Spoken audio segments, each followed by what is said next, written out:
చెప్పాను కదా, రెండు దినపత్రికలు వాళ్ళు ఇచ్చేటటువంటి బిల్డప్లు, వాళ్ళు పెట్టేటటువంటి హెడ్డింగ్లు, అసలు ఈ రాష్ట్రంలో ఏదైతే జగన్మోహన్ రెడ్డి గారు ముఖ్యమంత్రిగా ఉంటేనే మొత్తం అంతా నాశనం అయిపోయిందని హెడ్డింగ్లు పెట్టేస్తారు. ఏది ఎంత బాగా పరిపాలన చేసినా కూడా. ఇక్కడ చంద్రబాబు నాయుడు గారు ముఖ్యమంత్రిగా ఉండగా ఇక్కడ భూములు కబ్జాలు జరుగుతున్నా, సాక్షాత్తు ఎమ్మెల్యేలు కబ్జాలు చేస్తా ఉన్నా, తెలుగుదేశం పార్టీ నాయకులే కబ్జాలు చేస్తా ఉన్నా. చాలా అద్భుతంగా ఉంది. అదర్హో అని చెప్పి పెద్ద పెద్ద హెడ్డింగ్లు ఉండే. ప్రాజెక్టు నక్ష, ప్రాపర్టీకి రక్ష, మీ ఆస్తి సమగ్ర సమాచారానికి ప్రాపర్టీ కార్డు, మహారాష్ట్ర తరహాలో జారీకి ప్రణాళిక. కేంద్ర ప్రభుత్వం ప్రారంభించిన నక్షా ప్రాజెక్టులో భాగంగా ప్రభుత్వం ఈ కార్డుల్ని పెడుతుంది అని చెప్పి ఈనాడు దినపత్రిక పెట్టినటువంటి హెడ్డింగ్. ఇది ప్రాజెక్టు నక్ష, ప్రాపర్టీకి రక్ష అంట. ఎక్కడన్నా అసలు ప్రాపర్టీలకి రక్ష ఉందా ఈరోజు రాష్ట్రంలో?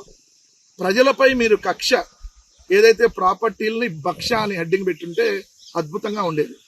ఇది ప్రాజెక్టు నక్ష, ప్రాపర్టీకి రక్ష కాకుండా ప్రజలపై కక్ష, ప్రాపర్టీ భక్ష అని పెడితే క్లియర్ గా సరిపోయింది. ఎందుకంటే ఎంత దారుణమైనటువంటి పరిస్థితులు ఈ రోజు ఉన్నాయి రాష్ట్రంలో. ఉంటే మీ భూముల్ని తెలుగుదేశం పార్టీ నాయకులు ఎలా కబ్జా చేస్తున్నారో కొన్ని వివరాలు నేను మీకు చెప్తా వినండి. ఎలా భక్షిస్తా ఉన్నారో భూముల్ని. రిటైర్డ్ ఆర్టీఓకి సంబంధించినటువంటి 3 ఎకరాల 17 సెంట్లని, అంటే దాదాపు 100 కోట్ల విలువైన భూమిని తిరుపతి రూరల్ మండలం ఆవిలాలలో తెలుగుదేశం ఎమ్మెల్యే పులివర్తి నాని డైరెక్ట్ గా కబ్జా చేసినటువంటి పరిస్థితి. అక్కడ ఎవరైతే రిటైర్డ్ న్యాయమూర్తి జడ్జి గారిని కూడా లంబూతులు తిట్టి ఆయన కూడా బెదిరిస్తున్నటువంటి పరిస్థితి. 2 సైనికుల భూములకి అక్కడ రక్షణ లేదు. సైనికులు, దేశాన్ని కాపాడేటటువంటి సైనికులకి ఆంధ్రప్రదేశ్ రాష్ట్రంలో వాళ్ళ భూముల్ని కాపాడుకోలేనటువంటి పరిస్థితులకి తీసుకొని వచ్చింది చంద్రబాబు నాయుడు గారి ఎమ్మెల్యేలు, వీళ్ళందరూ వాళ్ళ నాయకులు. ఇక్కడ చూస్తే మీరు అనంతపురానికి సంబంధించినటువంటి అనంతపురం జిల్లా రాప్తాడు మండలంలో 5 ఎకరాల భూమిని తెలుగుదేశం పార్టీ నాయకుడు శ్రీనివాస్ అనేటటువంటి ఎవరైతే సైనికుడు భూమి, అనిల్ అనేటటువంటి సైనికుడికి సంబంధించినటువంటి భూమిని కబ్జా చేసినటువంటి పరిస్థితి.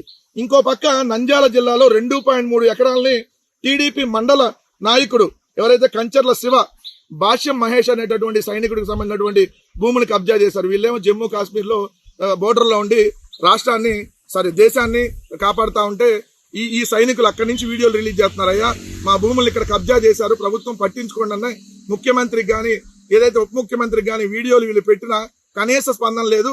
ఇంకా కబ్జాలు పెరిగిపోతానే ఉన్నాయి. ఇదొక పక్క అయితే డైరెక్ట్ గానే కబ్జా చేసిన వాళ్ళకి ప్రభుత్వమే సహకరించేసి ఆ భూములను వాళ్ళకి ఇచ్చేస్తున్నటువంటి పరిస్థితి. గీతంకు సంబంధించినటువంటి దాదాపుగా 5,000 కోట్ల విలువైనటువంటి 54.79 ఎకరాల భూమిని గీతం కబ్జా చేసేసుకున్నారు కదా, మీకు ఇచ్చేస్తామని చెప్పి వాళ్ళకే ఇచ్చేసినటువంటి డైరెక్ట్ పరిస్థితి.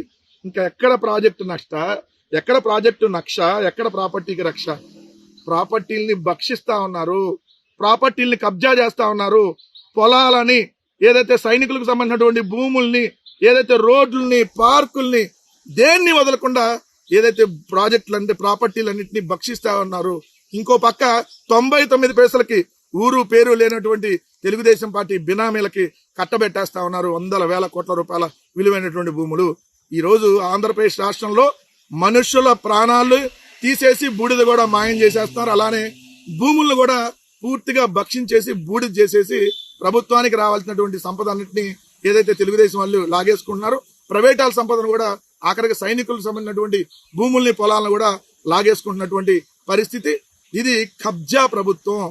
వీళ్ళు తెలుగుదేశం పార్టీ ఎమ్మెల్యేలు అనకూడదు, వీళ్ళు కబ్జా రాయాలంటే కరెక్ట్ గా అర్థమైపోయింది. సైనికులను భూములను కూడా వదలకుండా కబ్జా చేస్తున్నటువంటి దుర్మార్గమైనటువంటి ఏదైతే ఎమ్మెల్యేలు ఉన్నటువంటి చెత్త ప్రభుత్వం ఇదని మాత్రం మరొకసారి చెప్పొచ్చు.